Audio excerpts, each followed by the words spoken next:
Hi guys! Welcome back to my channel. Usong-uso ang live selling sa Facebook, IG, Shopee, lalo na sa TikTok.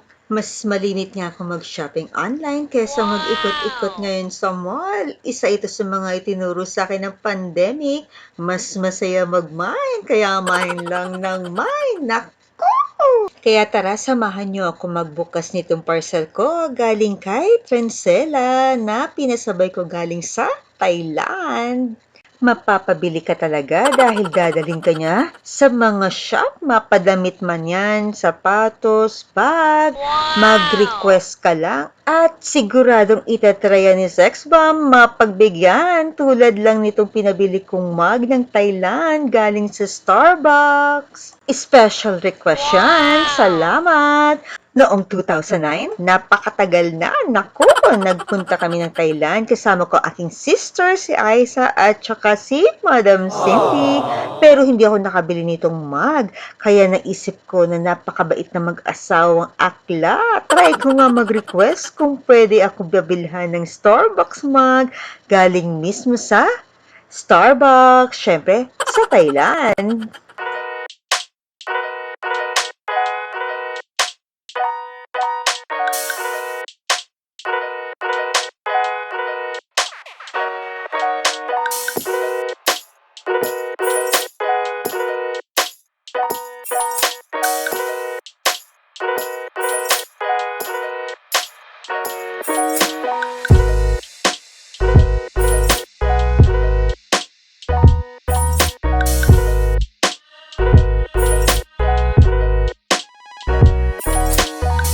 Hindi ko na mabilang kung pang ilan ko na ba itong order. Basta, alam ko, mapapabili ka talaga. Hindi lang damit, sapatos, bag, syempre may food din. O sabihin na lang natin kahit anong makita ang pwedeng ibenta, syempre, bibilhin. At dahil mapapabili ka rin pag nasa grocery na sila, pati ba naman itong napkin, mapapa-order ka. Syempre, try din natin kung maganda. Gaya-gaya tayo eh.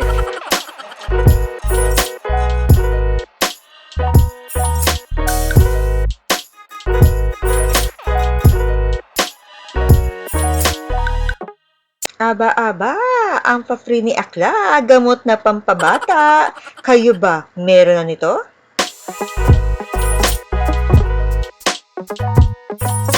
Sabi ko nga sa inyo, kahit ano, as in, kahit ano mabibili nila at iuuwi nila. So, eto na nga, hindi naman ako bili ng marami. Mahilig ako sa pa-isa-isa lang para matikman ko muna kung masarap o order ulit ako. Kung hindi, edi, hindi na.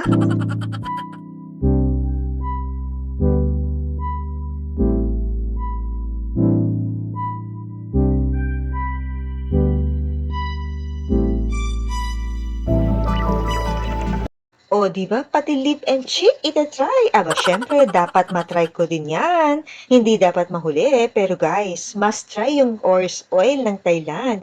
Madami pa lang akong stock, kaya hindi ako order ngayon. Pero try niyo yung horse oil, sarap, lalo na kapag pang-massage. Madami pang masasarap galing Thailand. Syempre, ang kanilang spicy man o hindi, masarap ang sampalok. I-try nyo din ang noodles nila. Ang sarap! Naku, sira ang diet. Masarap din ang sardines nila, hindi nakakasawa. Pero syempre, ito talaga ang binabalik-balikan, lalo na ng mga seller, ang napakadaming pang OOTD. Ito na nga, naparami na naman. Hayaan nyo na lang akong maura-aura. Hindi na ako magsasalita. Naparami talaga na kailangan ko ng sukatin. Alam nyo naman, nakakahappy magsukat-sukat. Kaya tara, tingnan natin kung okay ba talaga itong mga na-mind ko. Mind nyo na rin!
Sabi nga ni Tita Small Louded, no bashing, just for fun. Thank you for watching, guys. Please like and subscribe, and don't forget to hit the notification button para updated ka pag may bago akong video. Maraming salamat!